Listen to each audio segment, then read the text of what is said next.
It's been a very long time since I made an oldie and a goodie video. If you're not familiar with that playlist, here's a short description. In my oldie and a goodie playlist, I review gear that is many years, sometimes a decade old, and I talk about why it's still a good option. Today, let's take a look at a JVC headphone that was released around 2013. It is the JVC HA-RX900. This headphone used to cost around $100, but now you can find it brand new for between $50 and $60. Why is the RX900 a worthwhile option in 2021? The RX900 is the flagship of the RX line. JVC built, and you can still find the RX300, 500, and 700. There are very few reviews of any of these headphones. The 900 is built primarily of plastic. However, the plastic seems to be reasonably robust.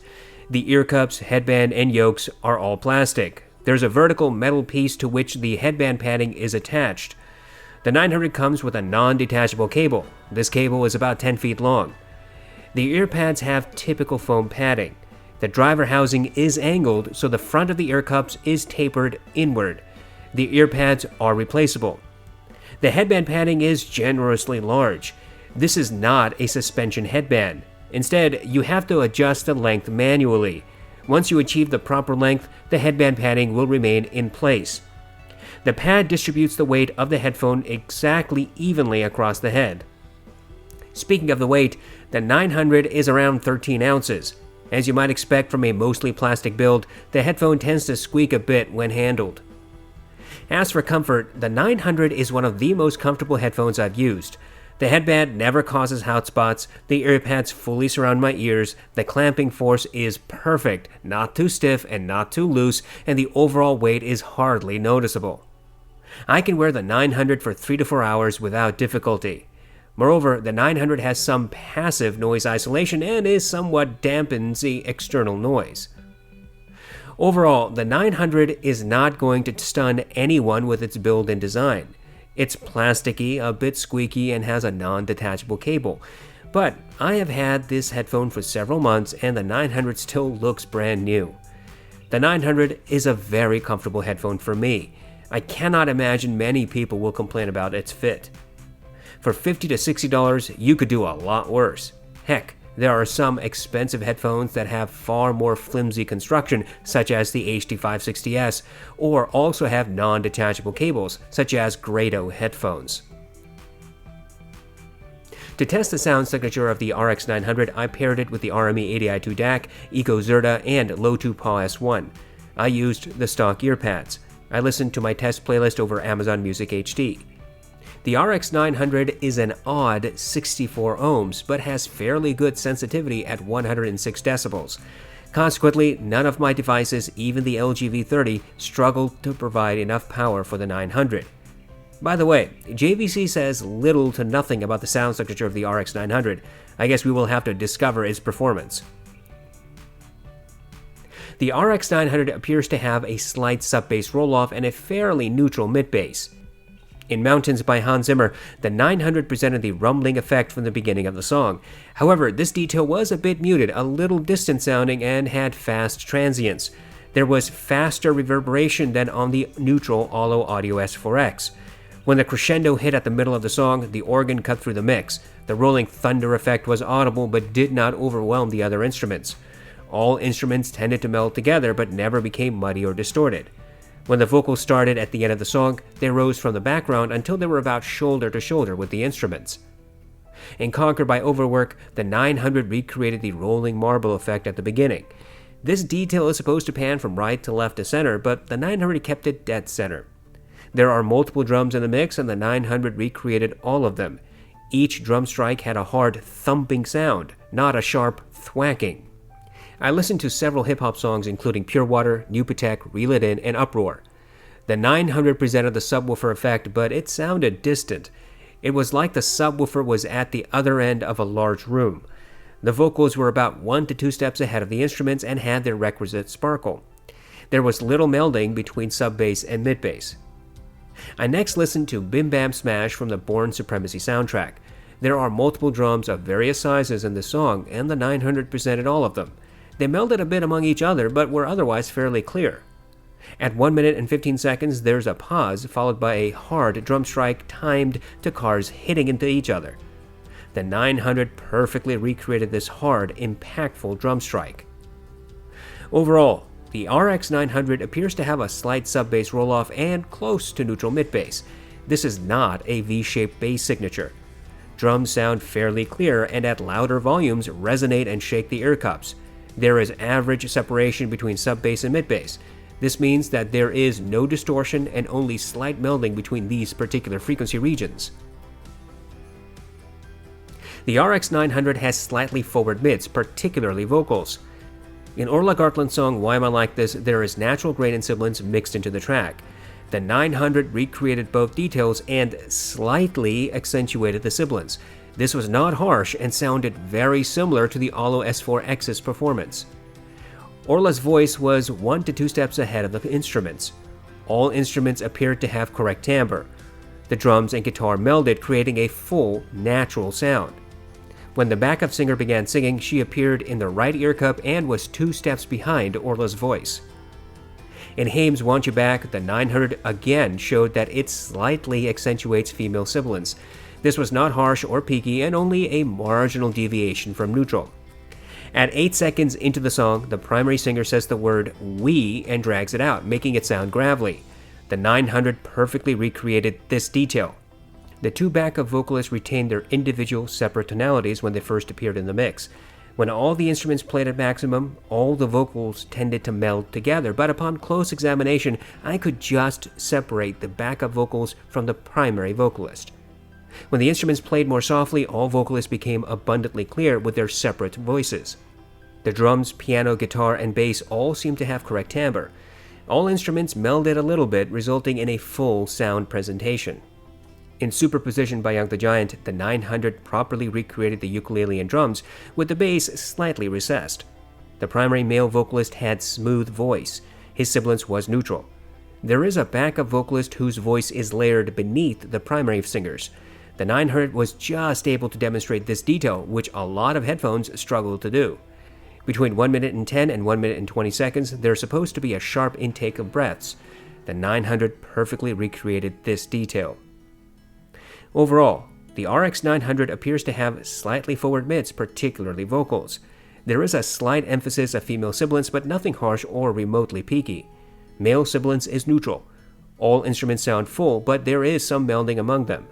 The mids region has average clarity, meaning there was never a sense of muddiness or veiled presentation.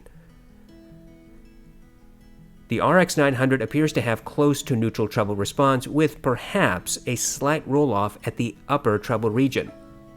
In Scherzo for X-Wings, the 900 presented the brass and horns with their typical and natural energy. Their nasally signatures shone through the other instruments. I could hear group sets clearly, but not individual instruments. All instruments tended to meld a little with each other. Even at high volumes, the music never became harsh or fatiguing. The 900 provides some depth but no verticality. In other words, instruments sound further or closer and sometimes into the wings, but sounds never appear from above or below.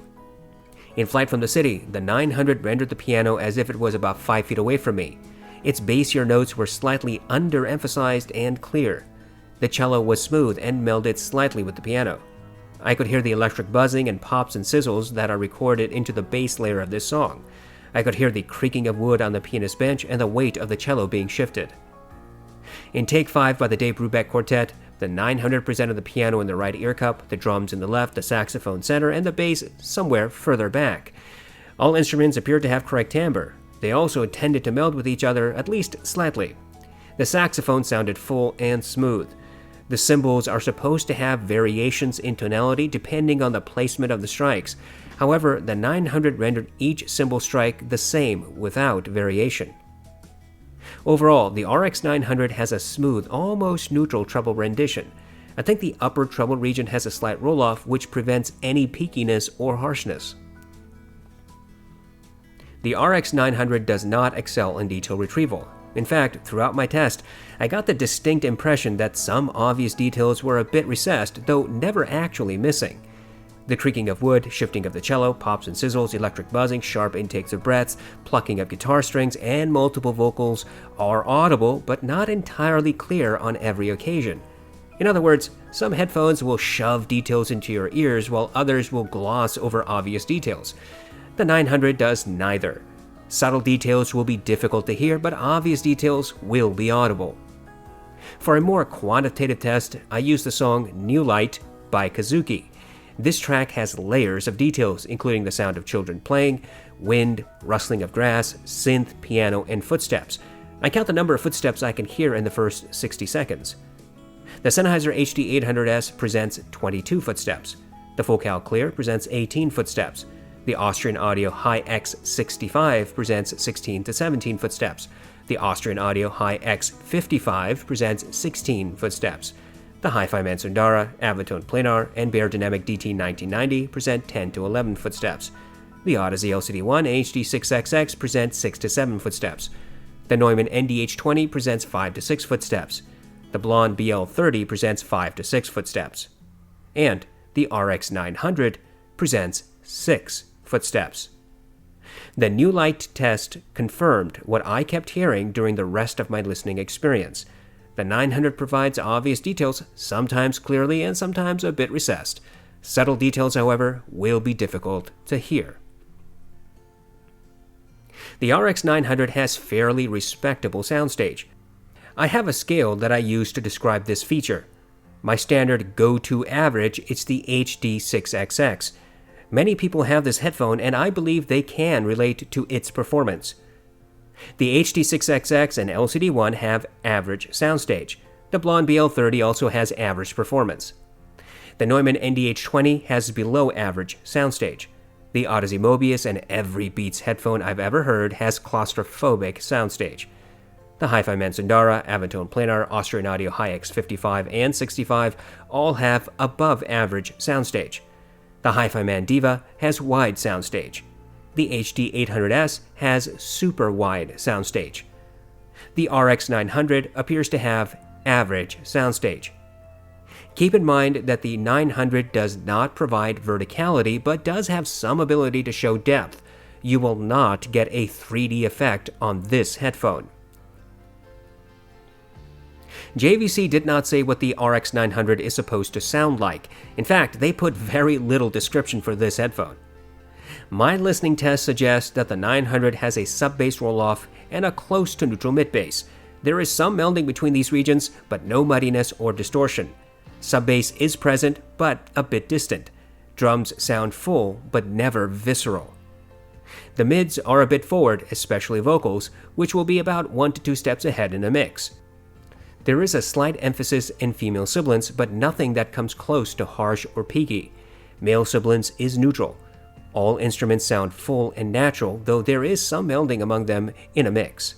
Treble is close to neutral, but there appears to be a roll-off in the upper treble region. Treble instruments sound full and have correct timbre. However, they never sound harsh or fatiguing. Detail retrieval in soundstage is average, which is not a bad place to be considering the other headphones which fall into this same category. Overall, I would say that the RX900 is a balanced sounding headphone that leans a bit towards warm. You won't hear any boomy bass on this headphone. The mids are not distant, nor are vocals harsh. Treble is clear without being fatiguing. Indeed, despite its balanced sound, the 900 isn't all that far away from neutral performance. The 900 does not do anything special. It does not break new ground, but it does render music competently. Anybody who wants a slightly warm-sounding, balanced but close to neutral headphone may be pleased by the 900's performance. Anybody seeking detail or wide soundstage or a V-shaped signature will be deeply disappointed. There are plenty of sub-$100 headphones, and I simply cannot compare them to each other. That's a never-ending effort. However, I thought I might compare the RX900 to the BL30. The BL30 is about $110. I reviewed it several months ago and concluded it is terrible value and should not be purchased. The BL30 may have a pleasant sound signature, but its build is downright insultingly bad. I listened to these headphones in an A-B comparison. I plugged them into my passive AB switch, which was connected to the RME 80i2 DAC and then later to the EcoZerta. I tried to volume match to the best of my ability. I listened to my test playlist from Amazon Music HD.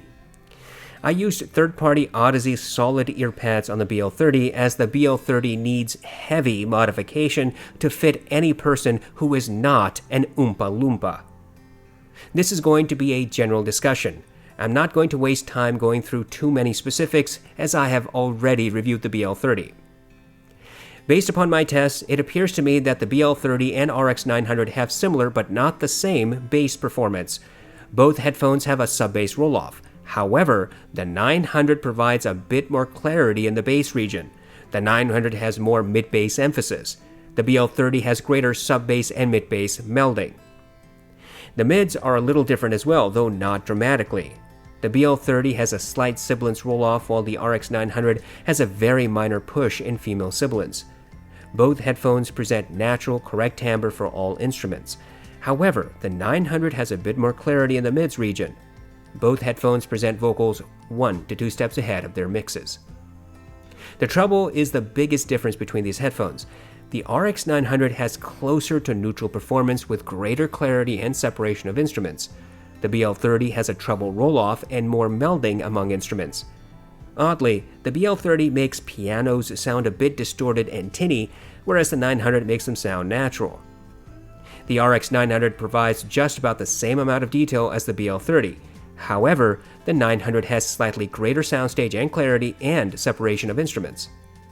Of course, since I had to heavily modify the BL30, I know its sound signature now is different from its stock configuration. But since the stock configuration is utter garbage, I cannot do anything other than use this modified version of the headphone. The ear pads you use and how the headphone happens to fit your head will affect the sound, so just keep that in mind. But in my opinion, the BL30 is a gentler, warmer sounding headphone compared to the RX900. The BL30 may be more relaxing and is definitely less clear and resolving. The RX900 is the more neutral of the two headphones. I love finding older gear, especially at low prices. I know some audiophiles think that this hobby requires you to spend more and more money, that expensive gear gives you better performance or sounds better. This is nonsense. Money has nothing to do with performance or sound signature. While some expensive headphones do things that others yet cannot, think of the HD800S, that does not make expensive products better. You should have an answer for everyone who tells you to buy expensive gear. You tell them to take a hike. If you want to have a hobby, then you need to make it yours. You cannot let others tell you what to enjoy, how to enjoy it, or what to buy. Unless your hobby is to listen to blockheads convince you to spend your money in ever ridiculous ways, you need to figure out what makes you happy. Sound signature is a personal preference. What I like, you may not. And although you and I may have similar tastes, we will not have the same experience. This is why it does not make sense to buy things just because some loudmouth on YouTube hypes a product. You can find good performance for affordable prices. The Sony MDR MA100 is a good example. It has shaky build, but some of the best clarity, instrument separation, and placement of any headphone I've heard under $350. And the MA100 is about $50. Now, with the RX900, you have an affordable option that gives you a balanced but close to neutral sound signature. Is the RX900 value? Absolutely. Despite its plastic build, the RX900 is a sturdy headphone. And while I prefer detachable cables, I have little doubt this headphone will last several years given you take some care. In fact, there is nothing that prevents you from modifying this headphone to accept detachable cables. I have thought about doing that myself and plan to do it sometime in the future. The 900 will not blow your socks off. You're not getting amazing performance in any category. But you simply have to stop thinking about audio in that way. If you love your music, then you can enjoy it with a speaker off the Target discount shelf just as much as you can with a $500 speaker. Don't let people deride you for not having the expensive gear. Pity them for thinking they need expensive stuff to be happy. I had no expectations of the RX900 when I got it, but it won me over the moment I put this headphone on my head. Its comfort is worth noting, particularly when something like the BL30 costs almost double the price and provides hands down the worst build and fit I have ever suffered. The 900 sound signature, I think, will please a lot of people.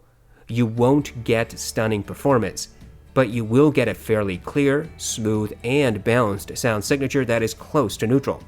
Frankly, I'm quite happy to have found the RX900. It's one of the headphones that regularly gets rotated into my lineup. In fact, I use it so often that it has its own headphone stand. The point is this: if you're on a tight budget or if you're new to the audiophile world, don't get scammed into buying something expensive. There's good stuff to be found for cheap. You just need to know where to look. If you want an affordable, competent headphone, then the RX900 is a good option. It doesn't break new ground, but it does everything perfectly well.